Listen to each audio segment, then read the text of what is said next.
আজ বানাবো crispy and juicy chicken fry, যেটা বাড়িতে থাকা কম উপকরণেই তোমরা বানিয়ে ফেলতে পারবে। আর এটা খেতেও হয় দুর্দান্ত। তো আমি কিছুটা বোনলেস চিকেন এই রকম লম্বা লম্বা শেপ দিয়ে কেটে নিয়েছিলাম।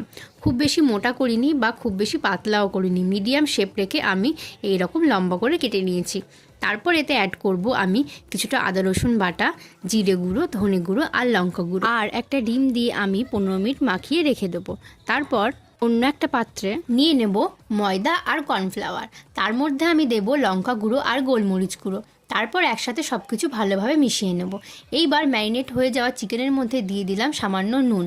তারপর চিকেনগুলো তুলে আমি ফার্স্টে ময়দাতে কোটিং করলাম, তারপর দিলাম ম্যারিনেট করে রাখা চিকেনেরই মশলাতে, আবার দেব ময়দাতে। এইভাবে ডবল কোটিং করে নেব। প্রত্যেকটাই আমি এইভাবে ডবল কোট করে নিয়েছি। তারপর সাদা তেলে আমরা ডিপ ফ্রাই করব। তাহলেই কিন্তু তৈরি হয়ে যাবে আমাদের crispy and juicy chicken fry. ভিডিওটা যদি ভালো লেগে থাকে একটা লাইক করে দিও। এইরকম ভিডিও আরও দেখতে হলে আমার চ্যানেলটা সাবস্ক্রাইব করে দিও।